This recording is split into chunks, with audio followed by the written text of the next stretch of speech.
चलिए ध्यान देंगे। फर्स्ट चैप्टर पढ़ चुके हैं जिसमें बस ये बता के रखा था कि भाई कंपनी क्या होता है, सोल प्रोप्राइटर क्या होता है, एलएलपी क्या होता है, पार्टनरशिप फर्म क्या होता है, एचयूएफ क्या होता है, कॉर्पोरेट सोसाइटी क्या होता है, और अगर कोई क्लाइंट आपके पास आता है तो आप किन फैक्टर्स को ध्यान में रखकर उन्हें सजेस्ट करोगे। वो फैक्टर्स बहुत इंपॉर्टेंट, ये फर्स्ट चैप्टर था। आज आज जो हम सेकेंड चैप्टर पढ़ने वाले हैं ये बोलता है कॉर्पोरेट एंटिटीज मतलब कंपनी। ये पूरा का पूरा चैप्टर आपने जो कंपनीज एक्ट पढ़ा है ना वो पूरा का पूरा रिपीट है। चलिए देखते हैं कैसे रिपीट है। कंपनीज एक्ट पढ़ेंगे विद रूल्स पढ़ेंगे। इन्होंने क्या बोला, कंपनी की क्या होती है, एक कॉर्पोरेट पर्सनालिटी। कंपनी के पास क्या है, कैपेसिटी है कि उस पर भी कोई केस फाइल कर सकता है, वो भी किसी और पे केस फाइल कर सकता है। परपेचुअल सक्सेशन है मतलब हमेशा ये जिंदा रहेगा, कंटिन्यू, है ना। हमने उनकी केसेस के साथ डिटेल में पढ़ रखा है। Separate property, transferability of shares detail में पढ़ा है। Section 3 company limited by share, company limited by guarantee, company unlimited. आप पहले अपने क्लाइंट को ऑप्शन देते हो ना कि किस टाइप की कंपनी बनानी है, फिर कंपनी में भी प्राइवेट कंपनी बनानी है, पब्लिक बनानी है, या फिर ओपीसी 1% कंपनी, ये सब लिखा है। टाइप्स पढ़ा था अपने, statutory company, registered company, unregistered, company limited by share, guarantee, ये सारी चीजें सेम है। सेक्शन 8 कंपनी कौन सी होती है, section 8 company listed company, small company, कहां पढ़ा था अपन ने बताओ, कंपनीज एक्ट के कौन से चैप्टर में, फर्स्ट में भी था और सेकंड में भी था, जल्दी, फर्स्ट में भी था सेकंड में भी था, ठीक है। चले अब इन्होंने बताया प्राइवेट कंपनी की डेफिनेशन दे रखी है। प्राइवेट कंपनी की डेफिनेशन समझते हैं। 3 बातें वही, रिस्ट्रिक्शन ट्रांसफर को लेकर, प्रोहिबिटेड पब्लिक इन्विटेशन को लेकर, मैक्सिमम लिमिट 200, एग्जाम में भी था बच्चा, यही घिसी पिटी चीजें हैं। फिर उन्होंने एग्जाम्पल देके बताया ये हमारी प्राइवेट कंपनी है। पब्लिक कंपनी बताया है, पब्लिक कंपनी वो कंपनी तुझे प्राइवेट कंपनी। एक और पॉइंट था उसमें, सब्सिडी ऑफ पब्लिक कंपनी, चाहे वो प्राइवेट ही क्यों ना हो उसे तब भी कंसीडर किया जाएगा पब्लिक कंपनी, पढ़ा था ना। फिर उन्होंने एग्जाम्पल बता दिया है। 1% कंपनी क्या होता है, ओपीसी, ठीक है, लेकिन इसकी क्या डिटेलिंग पढ़ी थी हमने, इसकी डिटेलिंग नहीं पढ़ी थी, तो ये मैं रीड करवाऊंगी। अभी तक जो भी मैंने मार्क किया दैट मीन्स क्या मैं दोबारा से रिपीट पढ़ाऊंगी, इसका मतलब क्या है, खुद रीड कर लेना। कंपनीज एक्ट में भी पूरा कवर है, रिपीट है। चलिए अब जो मैंने रीड लिख दिया मतलब कि ये मैं करवाऊंगी, ठीक है। बढ़ेंगे आगे। निधि कंपनी, निधि कंपनी कौन सी कंपनी होती है, थ्रिफ्ट मतलब सेविंग, लेकिन क्या इसकी डिटेलिंग पढ़ी है क्या, मैं पढ़ाऊंगी, ठीक है। चलिए नेक्स्ट टॉपिक में आएंगे। सेक्शन 8 कंपनी मीनिंग समझते, लेकिन उसकी डिटेलिंग पढ़ी क्या, नहीं, मैं पढ़ाऊंगी। इन शॉर्ट मैं आपके साथ ये बाइफरगेट कर रही हूँ, क्या क्या चीजें आपको खुद रीड करनी है, क्या मैं पढ़ाऊंगी। तो अभी तक जो भी रिपीटेशन है वो आप पढ़ेंगे, जहां जहां मैं अपना नाम लिखते जा रही हूँ वो मैं रीड कराऊंगी। तो निधि कंपनी हो गया, सेक्शन 8 कंपनी होगी और ओपीसी, ये 3 चीजें मैं पढ़ा रही हूँ, ठीक है। चलिए प्रोड्यूसर कंपनी डिटेलिंग नहीं पढ़ी, मैं पढ़ाऊंगी, 4 टॉपिक हो गए। फॉरेन कंपनी डिटेलिंग नहीं पढ़ी, मैं पढ़ाऊंगी, कितने टॉपिक हो गए, 5। चलिए खत्म। इन्होंने कहा चलिए कुछ डॉक्यूमेंट है जिसे इनकॉर्पोरेट करना चाहिए, क्या, memorandum, article, incorporation contract, document form. क्या मेमोरेंडम आर्टिकल पढ़ा है कंपनी लॉ में, कहा, चैप्टर नंबर 3 में पढ़ा है, पूरा रिपीट। इन्होंने कहा मेमोरेंडम का मीनिंग पढ़ा है ना, रिपीट है। फॉर्म्स टेबल ABCD पढ़ा है, कुछ याद आ रहा है, पूरे क्लॉज, नेम क्लॉज याद आया। अब नेम क्लॉज की डिटेलिंग पढ़ चुके हैं, याद करो जब हम नाम बोल रहे तो नाम कैसा होना चाहिए और कैसा नहीं होना चाहिए, आइडेंटिकल। बस इन्होंने अच्छी बात क्या है, क्या देके बताया है, एग्जाम्पल दे के बताया है। पूरा देखो कितने सारे, अनडिजायरेबल नहीं होना चाहिए, उसमें लिखा था ना रूल 8, क्लोजली, नियरली क्लोज नहीं होने चाहिए, ये सब पढ़ा था, रिपीट। चलिए आपको एक बार रीड करना पड़ेगा।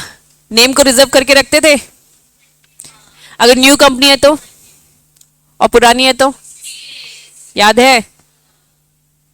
सिचुएशन क्लॉज क्या होता है, कैसे ऑल्टर करते हैं, पढ़ा था, पूरी डिटेलिंग। ऑब्जेक्ट क्लॉज पढ़ा था, डिटेलिंग। लाइबिलिटी क्लॉज पढ़ा है, विथ एग्जाम्पल दे रखे उन्होंने। कैपिटल क्लॉज, सब्सक्रिप्शन क्लॉज, उसका ऑल्टरेशन भी पढ़ा है अपन ने। पूरे के पूरे 6 क्लॉज ऑल्टर हो जाते हैं एक्सेप्ट सब्सक्रिप्शन, सब में एसआर पास करना पड़ता है एक्सेप्ट कैपिटल क्लॉज में ओआर, ये सब पढ़ चुके हैं। तो क्योंकि कंपनीज एक्ट में कवर हो चुका है इसलिए मैं कह रही थी पहले वो पढ़ लो, ऑटोमेटिकली कवर हो जाएगा। अब इन्होंने कहा चलिए आर्टिकल बनाना सीखते हैं। मुझे ये बताओ क्या आर्टिकल बनाना आपके उस चैप्टर में सिखाया था? नहीं, उन्होंने बस पॉइंट्स बता दिए थे। इन्होंने भी क्या बोल रखे आर्टिकल में, ये पूरे कंटेंट, ये कंटेंट क्या है? सुना सुना लग रहा है, buyback, alteration, forfeiture, nomination, transfer, transmission, ये जो आप पूरा का पूरा चैप्टर पढ़ रहे हो, पूरे पूरे सेक्शंस पढ़ रहे हो, दैट मीन्स आप क्या पढ़ रहे हो? आर्टिकल। आर्टिकल में ये सारी चीजें होनी चाहिए। रिपीट, ड्राफ्ट करने का इन्होंने क्या बता के रखा है? Format, formation, registration. अब इन्होंने क्या बोला है? कंपनी को क्या करेंगे? रजिस्ट्रेशन करेंगे। अगर आपको याद हो रजिस्ट्रेशन करने की पूरी एक प्रोसेस होती है, इनकॉर्पोरेशन करने की एक फॉर्म था INC 32B और स्पाइस प्लस, ठीक है, स्पाइस प्लस, इसके अंदर कौन कौन से डॉक्यूमेंट अटैच होंगे? इनकॉर्पोरेशन, डिनोलॉट, पैन, टेन, EPF, ये सारे के सारे डॉक्यूमेंट अटैचमेंट की बात करें, और ये CSTD में भी पढ़ के आ चुके हो ये सारे डॉक्यूमेंट, पैन, टेन, ये सारी चीजें। अब इन्होंने कहा एक MC की वेबसाइट होती है, कहाँ पढ़ा है?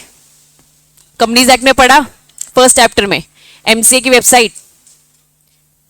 पूरी वेबसाइट में इन्होंने कहा कि भाई मेंशन करो ऑनलाइन फॉर्म, ठीक है, चूज करो फाइल, वेबसाइट में जाओ, नेम रिजर्व रखो, ये सब क्या है? पूरी प्रोसेस है, आपको खुद रीड करना है। मैं अभी कितने टॉपिक पढ़ाऊंगी? वही 5 टॉपिक, बाकी सारी चीजें क्या है? कहीं ना कहीं किसी न किसी तरीके से पूरा का पूरा आप इनडायरेक्टली तरीके से कंपनीज एक्ट में पढ़ चुके हो। अब इन्होंने क्या बोल रखा है? डॉक्यूमेंट प्रिपेयर करना होता है। ये सारे डॉक्यूमेंट के नाम दे रखे हैं, आपको कुछ नहीं, ये आपके अपने डायरेक्टर अपने क्लाइंट से मांगने हैं और ये अटैच कर दे देना है। अब उस फॉर्म को पूरे तरीके से फिल करो, एक फॉर्म है, फिल करना है, नाम लिखा है, नाम लिखो, डायरेक्टर का नाम, उसका एड्रेस, कंपनी का एड्रेस, ये सारी चीजें फिल करो, ठीक है, अटैच करो डॉक्यूमेंट स्पाइस के साथ, ठीक है, सिंगल विंडो, एक ही जगह पे सारे काम एक साथ हो जाएंगे। कैसे एक साथ हो जाएंगे? कंपनी इनकॉर्पोरेट भी हो जाएगी, उसी फॉर्म से क्या हो जाएगा? दिन भी अलॉट हो जाएंगे, नेम भी अवेलेबल हो जाएगा, नोनिटी फाइल सेपरेट, डायरेक्टर की लिस्ट देने की जरूरत नहीं, ये सारे काम अलग से करने की जरूरत नहीं है। इन्होंने क्या बोल दिया? INC 32 में पैन, टेन, GST सारे के सारे नंबर मिल जाएंगे। क्या ये बात समझ में आ रही है? ये उन्होंने पूरी प्रोसेस बताई है। तो इसमें ऐसा कुछ नहीं है, कुछ कॉन्सेप्ट जो मुझे बताना चाहिए, पूरी की पूरी प्रोसीजर चीजें हैं, आप ही को रीड करनी है। क्योंकि कल को जब आप CS बनोगे या फिर किसी CS ट्रेनर के अंडर में एज ए ट्रेनिंग काम करोगे तो आपको कुछ नहीं करना है, आपको रूल्स रीड करने हैं। ये क्या है? रूल्स है, रूल्स बता रहे काम कैसे करना है। आपको मालूम है ना, रजिस्टर्ड करना है, ROC को भेजना है, इतने दिन में भेजना है, ये आपको मालूम है। लेकिन उसके अंदर क्या क्या डॉक्यूमेंट होने चाहिए, ये सारे डॉक्यूमेंट बस इन लोगों ने लिख के दे रखे हैं, ठीक है। आप एक बार रीड करेंगे और आपको समझ में नहीं आ रहा है कि दीदी ये कौन सा डॉक्यूमेंट है, ये कैसे हुआ, ये नहीं समझ में आया तो आप मुझसे पूछेंगे, अदरवाइज ये पूरा कंटेंट आप ही के काम का है। समझ लो, आपको एक कंपनी इनकॉर्पोरेट करनी है। अब ये डॉक्यूमेंट आप देख रहे हो, क्लियर है? पॉइंट्स टू बी रिमेंबर, बस फाइलिंग करते हो इन बातों का ख्याल रखना, कुछ कुछ टेक्निकल जो भी एरर्स आते हैं, ठीक है। प्रिपेयर करो, कंपनी रजिस्टर करी, मेमोरेंडम आर्टिकल भी तो बनाओगे, फॉर्मेट लेकिन ऑलरेडी है, ई फॉर्म, पेन, टेन, ये सारी चीजें जो भी आपको मिली सब भर दो। लेकिन प्रोफेशनल्स जो कि आप एज अ CS काम करोगे, इन बातों का ख्याल रखना, ठीक है। फाइनली सारी चीजें बताने के बाद ये कह रहे हैं कि पूरे चैप्टर की समरी, चलिए कंपनी बनानी है। कंपनी बनानी है, सबसे पहले क्या डिसाइड करोगे? कंपनी क्या है, पब्लिक है कि प्राइवेट है? अब इन्होंने कहा कि मान लो आप कौन सी कंपनी रजिस्टर कर रहे हो, पब्लिक कंपनी, तो पब्लिक कंपनी का रजिस्ट्रेशन का पूरा प्रोसेस बता दिया उन्होंने, पब्लिक कंपनी, पब्लिक कंपनी। फिर उन्होंने कहा कि अब आप पब्लिक कंपनी रजिस्टर नहीं करो, कौन सी कंपनी रजिस्टर करो? निधि। तो डॉक्यूमेंट में थोड़ा सा चेंज आएगा, थोड़ा सा चेंज, माइनर सा चेंज, तो उन्होंने उसकी प्रोसेस बता दी। अब कौन सी कंपनी रजिस्टर कर रहे हो? सेक्शन 8 निधि कंपनी, सेक्शन कंपनी, डिटेल में तो मैं पढ़ाऊंगी, लेकिन उसकी प्रोसेस ऑलमोस्ट क्या होगी, 90% क्या होगी, सेम होगी ना, 10% डॉक्यूमेंट थोड़े से चेंज होंगे। निधि कंपनी की प्रोसेस, चलिए पूरी प्रोसेस बताई इन्होंने, बढ़ो आगे, खत्म। पहले इन्होंने अलग अलग टाइप की कंपनी बताई, और कंपनी बनाने के बाद उन्होंने क्या बोला, मेमोरेंडम आर्टिकल होना चाहिए, और फिर एंड में आपको क्या बताया, MCA वेबसाइट के थ्रू आपको क्या करना, उसका इनकॉर्पोरेशन। पूरी कंपनी को लेकर जितनी भी बातें कर रखी है वो कंपनीज एक्ट में हम पढ़ चुके हैं। जो मैं डिटेलिंग पढ़ाने वाली हूं वो क्या है, सेक्शन 8 कंपनी हो गया, निधि कंपनी हो गया, ओपीसी हो गया, और क्या हो गया, फॉरेन कंपनी हो गया, प्रोड्यूसर कंपनी। क्योंकि इसकी डिटेलिंग आपके कंपनीज एक्ट में कवर नहीं थी, इसीलिए मैं अलग से पढ़ाऊंगी, अदरवाइज बाकी सारी डिटेलिंग ऑलरेडी कवर है। अब ये आपका होमवर्क है, लेकिन क्योंकि कल आपका टेस्ट है तो इसलिए अभी ये होमवर्क नहीं है। ये होमवर्क कब के लिए, आपका कल टेस्ट देने के बाद से आपका ये होमवर्क चालू होगा। यहां तक चीजें क्लियर है? चलो फटाफट।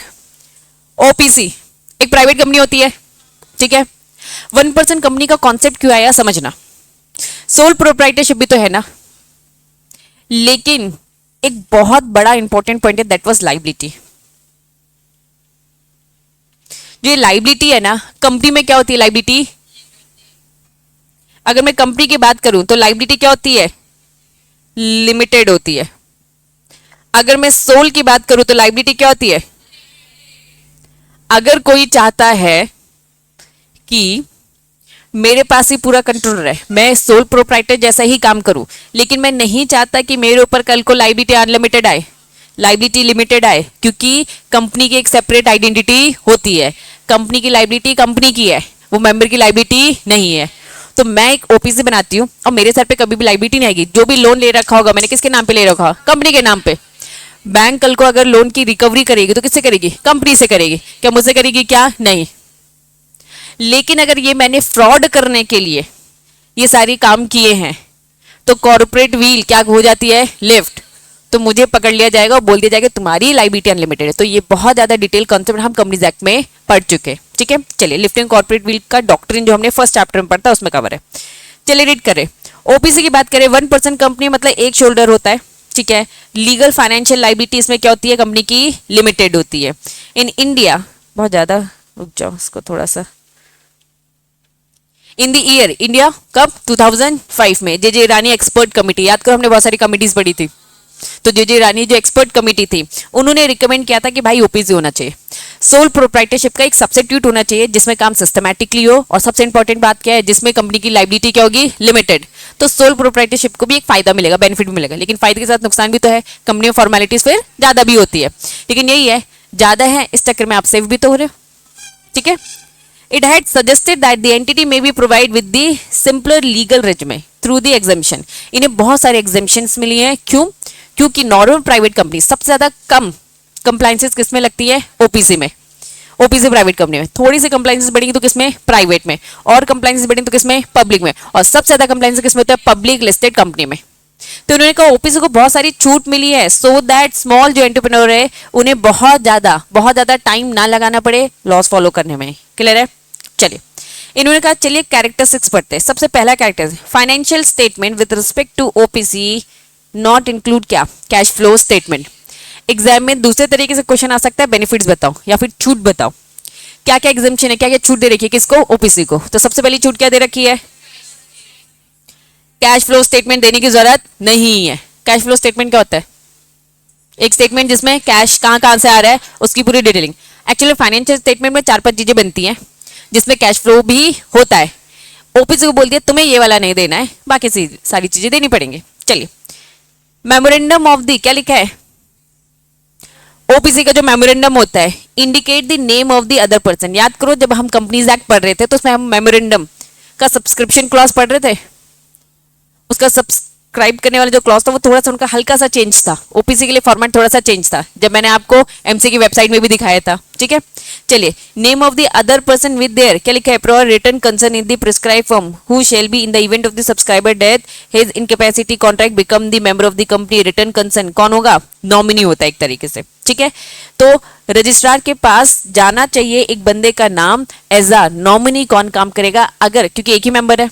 फॉर एग्जाम्पल हम नॉर्मल कंपनी की बात करें, प्राइवेट कंपनी की बात करते हैं, प्राइवेट कंपनी में मिनिमम कितने होते हैं? 2। एक की डेथ होगी तो एक तो है, फटाफट दूसरे का इंतजाम करो। पब्लिक कंपनी की बात करते हैं, मिनिमम कितने? 7। एक आध की डेथ हो गई तो भैया आपको फटाफट कुछ एक टाइम दिया जाता है। इन्होंने कहा यहाँ तो एक ही है, उसी की डेथ होगी, कौन लेकर आएगा? बाकी दूसरे में तो लेकर आ पा रहे।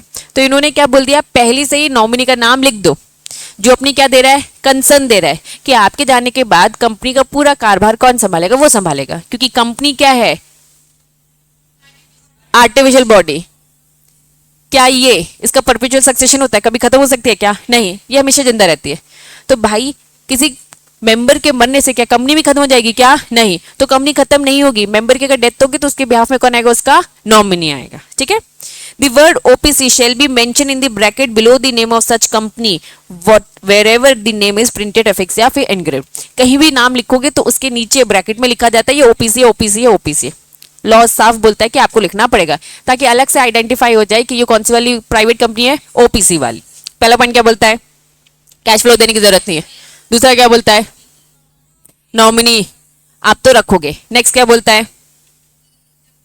जब भी नाम लिखोगे तो नीचे स्पेसिफाई करना ओपीसी है ये। In relation to 1% company annual return shall be sign by the, क्या लिखा है? Company secretary. एनुअल रिटर्न में कौन साइन करेगा? सीएस। और वेयर इज नो सीएस तो डायरेक्टर जिसको बोल दे। ठीक है।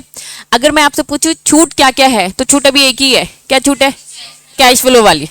अगर फीचर्स पूछ रखे तो सारी बातें बताओगे, लेकिन अगर एग्जाम्शन तो अभी एक ही एग्जाम्शन मिला। ठीक है। For the purpose of section 114 क्या लिखा है? In respect of any business which is required to be transact at the annual general meeting other general meeting of the company by means of ordinary special resolution. खुद सोचो क्या ये ओआरएसआर पास कर सकती है क्या? कैसे करेगी? एक ही मेंबर है, 100% शेयर होल्डर तो वही है ना। तो कंपनीज एक्ट में जहां कहीं भी क्या लिखा है, जहां कहीं भी क्या लिखा है? ऑर्डिनरी स्पेशल रेजोल्यूशन लिखा है। It will be sufficient in case the OPC the resolution is communicated by the member to the company. Member को बस कंपनी को कम्युनिकेट कर देना है। कंपनी से मतलब क्या है? बोर्ड ऑफ डायरेक्टर को। कहीं भी लिखा है, जितने भी अभी हमने एक्ट पढ़े, हमने लिखा है भाई मेमोरेंडम चेंज करना है, आर्टिकल चेंज करना है तो भैया ओआर एसआर के थ्रू रेजोल्यूशन पास करो, ऑल्टर करो, यही पढ़ा ना। तो अगर ओपीसी को चेंज करना है तो क्या करेगा? क्या ओआर एसआर पास कर सकता है? नहीं। जहां ओआर एसआर है दैट मींस ओपीसी के लिए वो क्या है कि मेंबर को बस ये बात किसको बता देनी है? कंपनी के डायरेक्टर को। ऑटोमेटिक वो ऑल्टर हो सकता है, मतलब मेंबर की हाँ है, 100% मेंबर की हाँ है। Is that clear? तो ये डीम्ड है कि उस वर्ड की जगह ओपीसी के लिए ये वर्ड इंसर्ट है। क्लियर है? चलिए, enter in the minute books. Minute book की अगर बात हो रही है, required maintain under this section 118 sign date by the member such date deem to be date of the meeting of all the purpose. मतलब member ने sign किया मतलब वो सारी चीजें ऑटोमेटिकली हो गई। कंपनीज एक्ट जो भी चीजें प्राइवेट कंपनी पब्लिक कंपनी को लेकर बोलता है वही चीज एट द ओपीसी चेंज होकर मेंबर जो कुछ भी करेगा वो हम मान लेंगे कि उसने लॉ का पूरा कंप्लायंसेस कर लिया है। क्लियर है? चलिए, नॉटविथस्टैंडिंग वर्ड का मतलब बताओ। मतलब मेरा जो प्रोविजन है मेरे सामने कोई स्टैंड नहीं करेगा, मैं ओवरराइड करूंगा, मेरी बातें हमेशा प्रिवेल करेंगे। चलिए, नॉटविथस्टैंडिंग एनीथिंग दिस एक्ट, इस एक्ट में जो कुछ भी लिखा है, where there is only one director. कितने डायरेक्टर होते हैं? एक होता है। इन्होंने क्या बोल दिया? बहुत सारी जगहों में हमने बोर्ड रेजोल्यूशन भी पढ़ा है, बोर्ड रेजोल्यूशन पास होना चाहिए। दैट मीन्स 51% कि हाँ होगी तो ही कंपनी काम करेगा। फॉर एग्जाम्पल जैसे बायबैक की बात करते हैं, क्या इसमें बायबैक होगा? होगा ही नहीं, एक ही है ना। ठीक है। तो जितने भी बहुत सारे हमने रूल्स रेगुलेशन पढ़े, फॉर एग्जांपल रिडक्शन करना है, हम अक्सर पहले बोर्ड ऑफ डायरेक्टर से पूछते हैं, पहले बोर्ड रेजोल्यूशन पास होता है फिर ओआरएसआर होता है। ओआरएसआर तो होगा नहीं, अब क्या बोर्ड रेजोल्यूशन पास होगा? हाँ होगा, अगर कंपनी में डायरेक्टर एक से ज्यादा है। अगर एक से ज्यादा है तो बोर्ड रेजोल्यूशन पास करो। अगर कंपनी में एक ही डायरेक्टर है तो क्या बोर्ड रेजोल्यूशन होगा? क्या नहीं। Only one director on the board of director in respect of any business required to be transact at the meeting of the board of director की। तो फिर कोई डिस्कशन का मतलब ही नहीं है। जो डायरेक्टर सोच रहे हैं मेंबर दोनों आपस में कंसल्ट कर लो, काम खत्म। It is sufficient in case of the OPC the resolution bye such director is enter in the minutes book. वही अकेला जो कहेगा वही मिनट्स बुक में बस एंटर कर दो, that's it. Sign date by the such director shall be deemed to be date of the meeting. हम मान लेंगे कि भाई हाँ एक बोर्ड मीटिंग हुई थी, वही डेट है जिस दिन उसने हाँ बोला, जिस दिन उसने मिनट्स बुक मेंटेन करी। तो इन शॉर्ट 5th पॉइंट और 6th पॉइंट दोनों सेम बातें करता है। कंपनी में क्योंकि मेंबर एक है तो आरएसआर पास होगा नहीं। कंपनी में अगर एक ही डायरेक्टर है, सिचुएशन बताई, क्योंकि एक से ज्यादा भी हो सकते हैं। अगर एक से ज्यादा है तो बोर्ड रेजोल्यूशन पास करो, अगर एक ही है तो बोर्ड रेजोल्यूशन अलग से पास करने की जरूरत नहीं है। जिस दिन उसने आज अगर सोचा है तो आज बस एक मिनट बुक बनाए, उसमें एंट्री कर दे, मान लिया जाएगा उसने बोर्ड रेजोल्यूशन पास कर रखा है। क्लियर है? The financial statement approve by the board of director. Financial statement कौन अप्रूव करता है? Director. Before they are sign on behalf of the board only one director, एक ही है तो एक ही है करेगा। ठीक है। For the submission of the auditor for his report. होता क्या है, पहले पूरे के पूरे फाइनेंशियल स्टेटमेंट तैयार किए जाते हैं। दो टाइप के सीए होते हैं, एक अंदर का सीए और एक बाहर का CA. Internal CA on job में होता है, सीए जो जॉब कर रहा है, बाहर का सीए प्रैक्टिसिंग में होता है जो ऑडिट करता है। पहले अंदर का सीए कंपनी के फाइनेंशियल स्टेटमेंट तैयार करेगा, अकाउंट्स बनाएगा। फॉर एग्जांपल चलिए इस साल का एग्जांपल लेते हैं, 22-23 हमारा फाइनेंशियल ईयर जिसका हमें रिपोर्ट तैयार करनी है। मार्च तक में हमारे अकाउंट्स बंद हो गए। कंपनी के अंदर के सीए ने क्या किया, पूरे अकाउंट्स तैयार करे, फाइनेंशियल स्टेटमेंट तैयार किया। अब बोर्ड ऑफ डायरेक्टर्स में साइन करके किसको भेजेंगे, बाहर के सीए को। ठीक है, तो इन्होंने यही लिखा है, रीड करते आ जाइए। जो भी फाइनेंशियल स्टेटमेंट है कौन अप्रूव करेगा, board of director, before they are sign on behalf of the board. अब एक ही है तो वही साइन करेगा और सबमिट कर देगा किसको, ऑडिटर को, ताकि ऑडिटर अब हमारे फाइनेंशियल स्टेटमेंट को देखे, ऑडिट करे और रिमार्क दे कि भाई हमारे accounts as per rules regulation है कि नहीं, सही है कि नहीं। क्लियर है। इन शॉर्ट वो क्या कहना चाहते हैं, एक ही डायरेक्टर है तो वही साइन करेगा। अगर एक नहीं होता, बहुत सारे होते तो किसी एक को ऑथराइजेशन मिलती और वो फिर इसके बिहाफ में काम करता। 1% company shall file copy financial statement duly adopted by its member, एक ही मेंबर है, along with all the documents जो भी अटैच होता है फाइनेंशियल स्टेटमेंट, कितने डेज के अंदर, within 180 days from the closure of the financial year. क्या बोल रहा है, 180 डेज के अंदर क्या करना है, फाइल कर देना है, फाइनेंशियल स्टेटमेंट दे देना है। जब भी आपका क्लोज होता है, कब क्लोज होता है फाइनेंशियल, 31 मार्च। 180 डेज कब होंगे, अप्रॉक्स 6 महीने, मतलब सितंबर एंड। तो बस उन्होंने बोल दिया। ओपीसी अगर क्या है, OPC small company, dormant company, 3 companies बताइए। पहली कंपनी क्या बताई, ओपीसी, छोटी कंपनी होगी, स्मॉल कंपनी छोटी ही है, डोरमेंट कंपनी इनएक्टिव कंपनी। अगर ये 3 company deem to have provision of this section, at least क्या लिखा है, बोर्ड ऑफ डायरेक्टर की क्या बना करो, एक ही मीटिंग, एक meeting has been conducted in each half. अगर नॉर्मल कंपनी है, प्राइवेट पब्लिक कंपनी जो बड़ी कंपनी है, साल भर में कितनी मीटिंग, 4। ठीक है। अगर छोटी कंपनी है, स्मॉल कंपनी, डोरमेंट कंपनी और ओबीसी, इनको हाफ ईयरली में एक मीटिंग हो जानी चाहिए, मतलब कि साल भर में कितनी, 2 मीटिंग। लेकिन याद रखना कैलेंडर देखा जाएगा, मतलब जनवरी से दिसंबर देखा जाएगा, अप्रैल से मार्च नहीं देखा जाएगा। गैप दोनों मीटिंग के बीच में कितना होना चाहिए, नॉट लेस देन, मतलब मिनिमम 90 डेज का गैप। मतलब स्टार्टिंग के 6 महीने में आप एक मीटिंग करो, फिर गैप देके 90, मतलब 3 महीने का गैप देके फिर आप एक मीटिंग कंडक्ट करो। मैक्सिमम का गैप कुछ बोला है क्या, एक 1 जनवरी को करवाओ, एक 31 मार्च को कराओ। 1 जनवरी को 31 मार्च क्यों बोला, सॉरी दिसंबर। मिनिमम लिखा है कि मैक्सिमम लिखा है, मिनिमम कर सकते हैं, मैक्सिमम की कोई लिमिट है ही नहीं। एक जनवरी में कर रही हूँ, एक सितंबर में कर रही हूँ, कर सकती हूँ। एक जनवरी में कर रही हूँ, एक जून में कर रही हूँ, कर सकती हूँ। सोच के बताओ, एक जनवरी में करा, एक जून में किया, आंसर गलत है। हाफ ईयरली कब हो रहा है, 2 चीजें ध्यान रखना, साफ साफ लिखा है ईच हाफ में एक मीटिंग तो हो जानी चाहिए। पहला हाफ ईयरली कब खत्म हो रहा है, जनवरी से कब खत्म होगा, हाफ जून में खत्म हो रहा है। ठीक, तो एक मीटिंग जनवरी से जून के बीच में होनी चाहिए, और दूसरी कब होनी चाहिए, जुलाई से दिसंबर। जब मैंने एक जनवरी में रखा हो, दूसरी जून में, कर सकती हूँ क्या, नहीं। 2 कंडीशन फुलफिल होनी चाहिए। पहली कंडीशन हाफ ईयरली में एक मीटिंग हो जानी चाहिए, ठीक है, और दूसरी कंडीशन 2 मीटिंग का गैप क्या होना चाहिए, 90 डेज। तो यस, जनवरी जून में कर सकते हैं क्या, नहीं, जुलाई में कर लो यार। क्लियर है, याद रहेगा। Provided that nothing contain this section shall apply to OPC. अगर कंपनी में क्या है, अगर एक ही डायरेक्टर है तो काहे की बोर्ड मीटिंग। ये बोर्ड मीटिंग तब होगी जब एक से ज्यादा, मतलब 2 अगर है तो भी बोर्ड मीटिंग होगी। क्लैरिटी है, तब कहना। अगर एग्जाम में कोई एक सिचुएशन आ जाती है कि कंपनी में एक डायरेक्टर है, उसने एक जनवरी में किया, एक जून में, तुम्हें याद रहेगा नहीं नहीं नहीं जनवरी जून में नहीं कर सकते, नहीं कर सकते, तुम कहोगे हाफ ईयरली में करना चाहिए, जबकि कायदा क्या बोलता है, मीटिंग ही नहीं हो सकती। एक डायरेक्टर में क्या वो अपने आप को मन में बोल रहा है, माइक में बोल के खुद सुनाएगा क्या, नहीं। ठीक, चलो एग्जाम्पल देख लो। सुना है कभी, सुना है फार्मा फर्स्ट, सोलरनेस सुना है, चलो चलेगा। ये इन्होंने कहा है सोर्स क्या है, हमने एमसीए के मास्टर डेटा से निकाल के तुम्हें दे दिया एग्जाम्पल। लेकिन ध्यान देना, ये ब्रैकेट में जो ओपीसी लिखा है ना, ये लिखा होना चाहिए ताकि इसी से हमें समझ में आए। क्लियर है, ओपीसी समझ में आ गया। निधि कंपनी क्या होती है, वेरी गुड,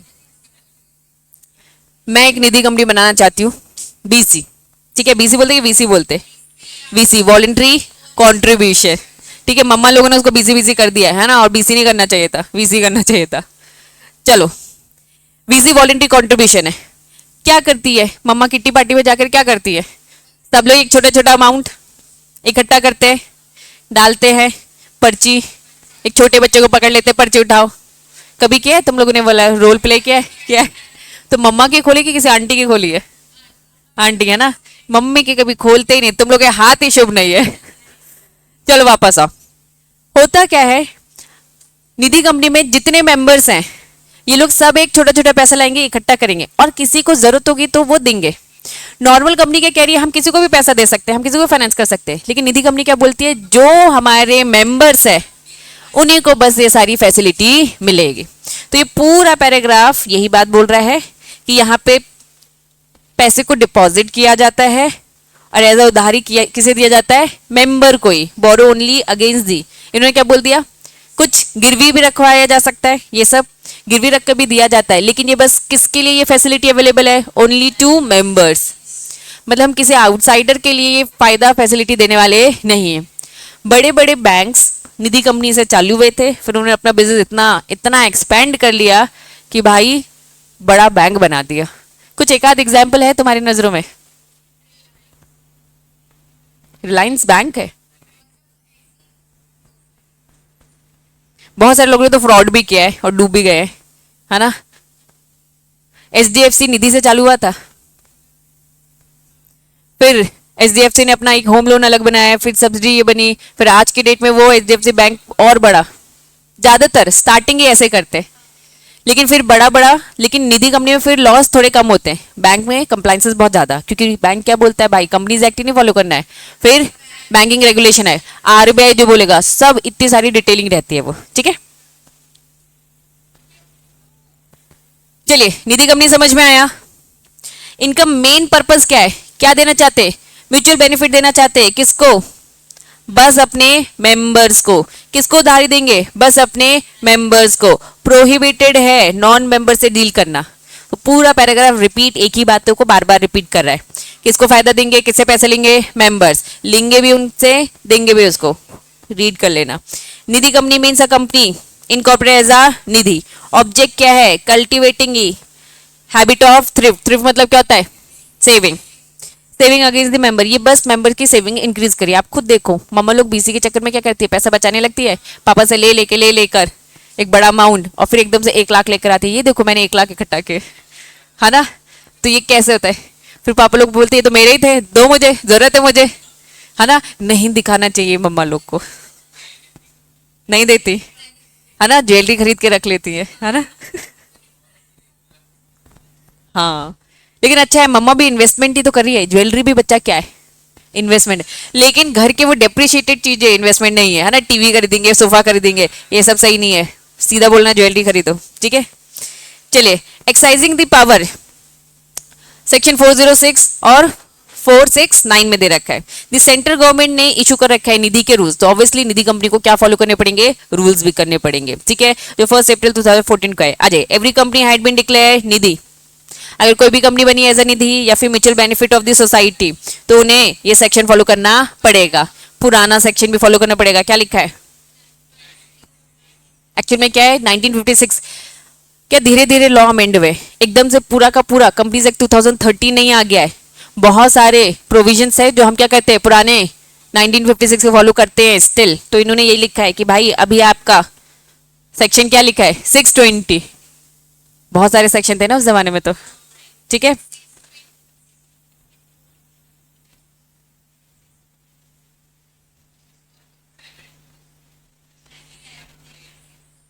यही होमवर्क दे दिया मैंने तुम लोग को, ठीक है, पता लगाना, लेकिन अभी नहीं, अभी पता चला, रिसर्च करिए। इधर आओ।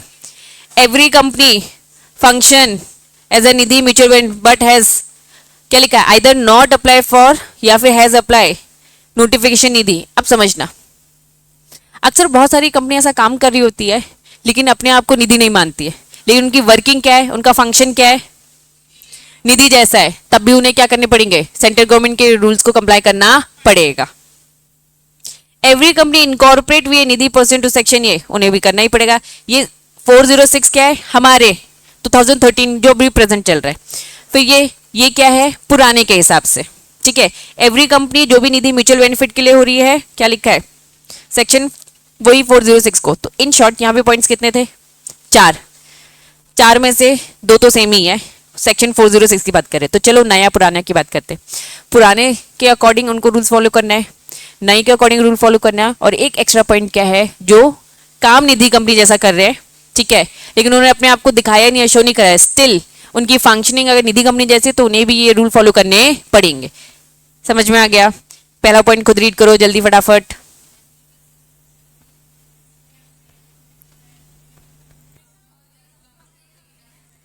निधि कंपनी हमेशा क्या होती है, पब्लिक कंपनी। ओपीसी हमेशा क्या होता है, प्राइवेट। तो ऐसे ही निधि कंपनी हमेशा क्या होती है, पब्लिक, और हमेशा लिखा रहेगा निधि लिमिटेड।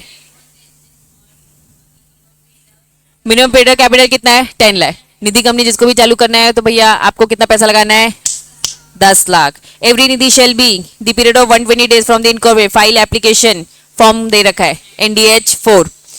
इसमें क्या लिखा होगा, नॉट लेस देन, मतलब मिनिमम कितना, मिनिमम कितने मेंबर्स रखो, 200, और इन सबसे पैसा कितना इकट्ठा कर लो, 10 लाख। नेट ओन फंड कितना लगना चाहिए, 20 lakhs और मोर। अगर आपको ये निधि कंपनी चालू करनी तो हमें पूरा कैपिटल कितना चाहिए, 10 लाख का, ठीक है।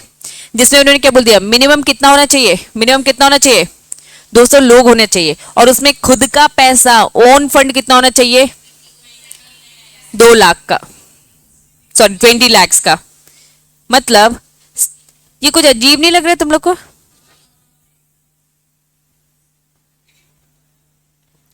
उन्होंने बोला 200 लोग चाहिए हमें, 200 लोग चाहिए, स्टार्टिंग में 10 लाख चाहिए, आगे चल के ये पैसा कितना हो जाना चाहिए, अभी स्टार्टिंग में कह रहे 10 लाख, आगे चल के इसको कितना कर लेना, और स्टार्टिंग में भी 200 नहीं मिलेंगे, ये 200 की लिमिट और जो ये 20 लाख की लिमिट है, इन दोनों को लेकर आपको टाइम दिया। ये टाइम क्या है, यही तो है वो टाइम, 120 डेज। स्टार्टिंग कर लो, आप स्टार्टिंग कर लो, कितने से कर लो, 10 लाख से। लेकिन जब भी कंपनी बनती है विद इन 120 डेज, कहां से, from the date of incorporation, file करो एप्लीकेशन फॉर्म और इंश्योर करो कि हमने 200 लोग इकट्ठा कर लिए, हमने 20 लाख इकट्ठा कर लिए, हमारा खुद का जो पैसा लगा वो 20 लाख लगा। क्या ये बात समझ में आ रही है? इसके लिए 120 दिन दिया है आपको, मतलब लोगों को जोड़ो, क्योंकि आपकी कंपनी का मेन पर्पस क्या था, मेंबर्स। और मेंबर्स के फायदे नुकसान की बात, अगर इसमें मेंबर ही नहीं, दो ही लोग आपस में खेल रहे हैं, तो भाई ऐसे ही पैसे दे देते ना, फॉर्मेलिटी क्यों कर रहे हो? तो मिनिमम 200, मतलब इससे भी ज्यादा हो सकते हो, लेकिन मिनिमम 200 तो इकट्ठा करो, नहीं तो आपकी कंपनी का जो पर्पस है वो पर्पस ही नहीं फुलफिल होगा।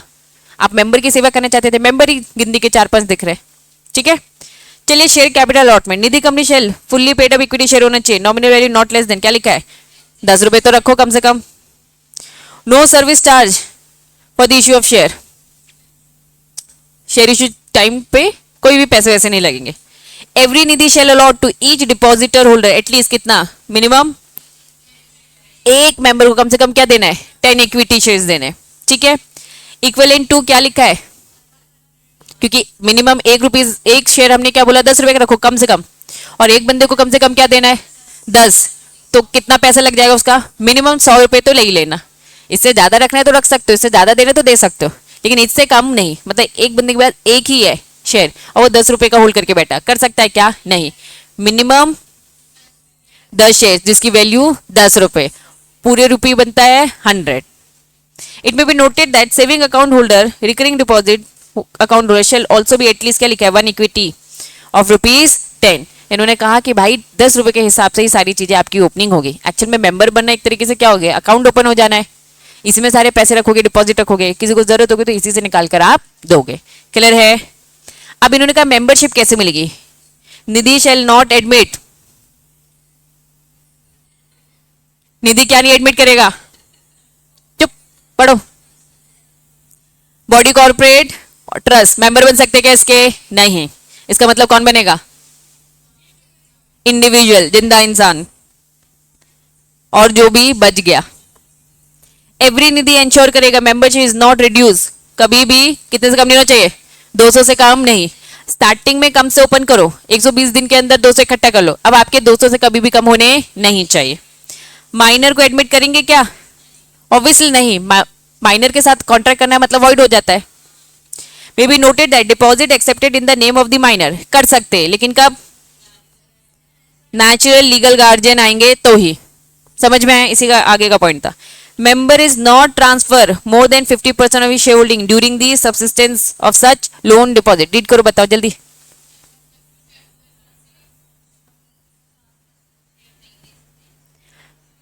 कभी भी 50% से ज्यादा अपनी शेयर होल्डिंग नहीं देंगे जब ऑलरेडी उसने क्या ले रखा है, such loan deposit as the case में भी जो भी हो, provided that member shall retain the minimum number of shares required, जो भी सब रूल 3 में दे रखा है, एट ऑल द टाइम। कुछ एक मिनिमम अमाउंट तो आपको रखना पड़ेगा जो ये रूल में दे रखा है। ये रूल वगैरह कहां से देखते हैं अपन?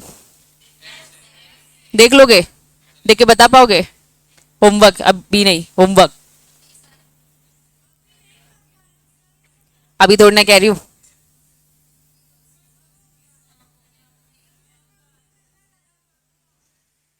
चलो यहां पे इसे ब्रेक करते हैं, नेक्स्ट क्लास में से कंटिन्यू करेंगे, ठीक है?